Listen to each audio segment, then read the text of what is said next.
Being yourself sounds easy. Everybody says just be yourself. Being yourself is hard in a world that's always trying to tell you what you're supposed to be. If you're from Detroit and you're young and you're black and you're male, some people say you're supposed to be selling drugs. Some people say you're supposed to be in a gang. Some people say you're supposed to be tough. Some people say you're supposed to be able to fight all the time. That's what some people say.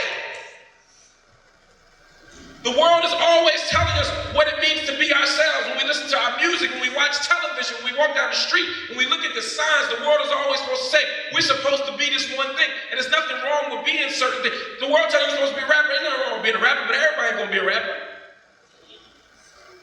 The world tells you you're going to go to the NBA. Somebody going to the NBA, but all y'all ain't going to the NBA.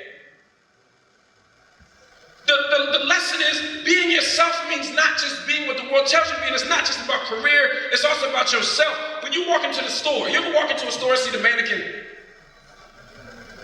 How big is the mannequin? It's life size in terms of height, but it's like this size in terms of body. You a young girl walking through this world, and you look at the mannequin, and you look at the model on TV, you look in the magazines, they all size 0. They are a big one in size 2. That ain't what the world looks like. That ain't what the world is shaped like. But you walk into that store and you start to think something wrong with you because you don't look like the mannequin. Ain't nothing wrong with you. The problem is the mannequin. We all right. We have to learn to be what we're supposed to be and not what the world tells us to be, because a lot of times the world will tell us to be stuff. The world will tell you to do things that they're not doing. They'll tell you that dropping out makes sense when they stay in.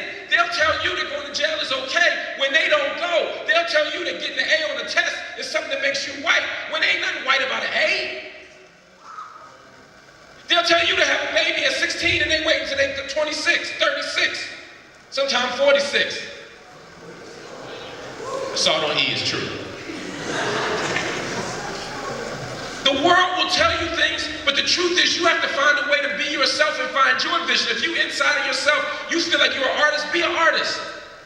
I don't care what the world says. If the world says you're supposed to be a lawyer, somebody gonna say to you, don't know lawyers come from Detroit. At least not my part of Detroit. Somebody's gonna say, don't be an engineer, because engineers, they don't make engineers when we come from. Steve Harvey told me this one time. He said, I was in Cleveland and I told somebody I wanted to be on TV. And they said, don't nobody from Cleveland get on TV. They said, you're not that cute. You from Cleveland, people like us don't get, this was his teacher. His 9th grade teacher told him he would never be on TV. You know what he did when he got the Steve Harvey show? No, he sent her a TV. And every year he sends her a TV. Every single year. The world will tell you that you can't do and be things that you can be, but you have to figure out what that thing is inside of yourself, and don't let anything stop you from being that thing. If you're supposed to be an engineer deep down, if you're supposed to be a professional engineer, or if you're supposed to be a judge, or you're supposed to be a skydiver, or you're supposed to join some kind of an organization or build something, you want to start your own company, you want to be a musician. I met a woman in New York the other day who told me she was a harpist. I was in New York City. She said, I'm a harpist, and everybody told me I couldn't be a harpist. You know where she was from? Cass Tech. Figure out what you want to be, and then be it.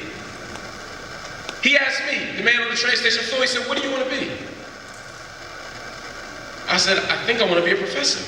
I wasn't even thinking about TV yet. TV wasn't even on my radar. I said, I think I want to be a professor. And he said, well, what do you got to do to be a professor? I said, well, I got to get a PhD. He said, well then go get a PhD. Stay with me, y'all, I'm almost done. He said, get a PhD then. I said, well, I'm too old.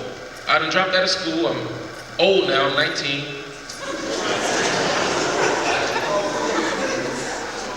It's too late for me.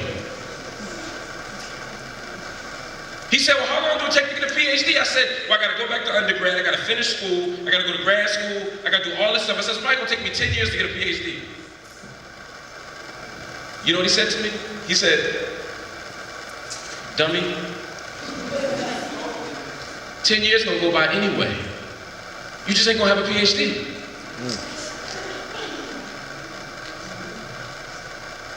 I hadn't thought about that before. I said 10 years, he said, think about it, 10 years gonna go by anyway, and it did. 20 years done went by. I just didn't have no degree. If I had followed my instinct. The reason I'm telling you this, y'all, is because some of you have dreams and goals, and some of y'all say, I'm not gonna do this because it takes too long. Y'all, 12th graders, raise your hand. Y'all remember 9th grade? Y'all remember how y'all was in 9th grade, first day freshman orientation? Them pictures y'all try to hide in yourselves? Y'all remember y'all was like, high school gonna take forever? I gotta do 4 years in this place. Now y'all almost done, right? It went by like that, right? Y'all remember, some of y'all remember 5th grade and 6th grade. Some of y'all were in 1st grade, you look at 12th graders like they were high school kids, like they were the biggest thing ever. Now you in high school, it look different, right?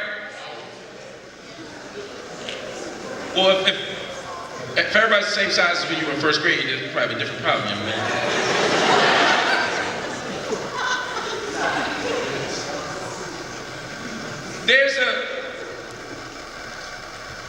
There's a tendency in our world, because everything happens so fast now. Y'all got Twitter, y'all got Instagram, y'all got Snapchat, y'all got all this stuff, and everything happens right away. Everything happens really fast. And so sometimes we get in the habit of not wanting things that don't happen quickly. Some of y'all are thinking, I would love to be a doctor, but that's gonna take me like 8 years. 8 years is gonna happen anyway. You're just not gonna be a doctor. Some of y'all want to be lawyers after you finish college, and you're going to say, well, I would love to be a lawyer, but it's just going to take 7 years is going to happen whether you're a lawyer or not. But in 7 years, you can be a lawyer, or you can be somebody who said, I was supposed to be a lawyer. Some of y'all didn't practice or try out for the team or work out over the summer because you said it was too much work, and you came back in September, and you didn't make the team because what? Because you didn't do the work. Why? Because you thought it would take too long, but the time went by anyway, and then you end up looking back and saying, the time I spent sitting on my couch or watching World Star, I could have been on the court. Some of y'all didn't take AP classes because you said, well, it might be too hard and it's gonna make the year rough. The year ended anyway, you just ain't got the AP credit. As you move forward, don't let time be the enemy of your dream. Don't let 4 years or 8 years or 6 years or 2 years be the enemy of you being successful, because the time is gonna happen anyway. You just ain't gonna be happy. The world is filled with folk who said, I wish I would adjust. If only I could get that back. The hater sees something inside of you that you don't even see in yourself yet. The hater sees your genius before you do. The hater sees your promise before you do. The hater sees your beauty before you do. The hater sees your future before you can even imagine it. And the hater's job is to put that fire out before you can feel it yourself. So your job is to ignore the haters, to shake off the haters, to reject the hater, to dismiss the hater. Because you know what makes haters mad? When you keep winning. I said, what if I fail at this? He said, I don't know if you're gonna fail or not, but if you don't do it, you're definitely gonna fail. What was he trying to tell me? He was telling me that I need a sense of hope. That's what I leave y'all with. Y'all need to have a sense of hope. What does hope mean? Hope doesn't mean everything gonna be all right. I didn't come here to tell y'all everything gonna be all right. Everything not gonna be all right. Y'all from Detroit.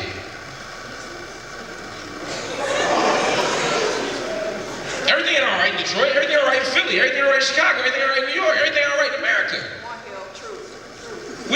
We struggling with stuff. And at some point in life, you're gonna hit a bump. At some point in life, something ain't gonna work out. As sad as it is to tell you that some of y'all gonna lose some friends. Either because you're too successful, either because they walk away from you. Some of them may get arrested. One of them might die. I can't lie to you. I didn't come here to lie to you this morning. Something bad is going to happen in your life. But the question is, what do you do when it happens? Hope doesn't mean that everything is going to be all right. Hope says that I can fight in this world to make it better than it was. Hope is about something different. Hope is about 10 words. I do not have to be what I once was. That means you good, yeah, you got all 10, yeah. What does that mean? It means that you might be a C student right now.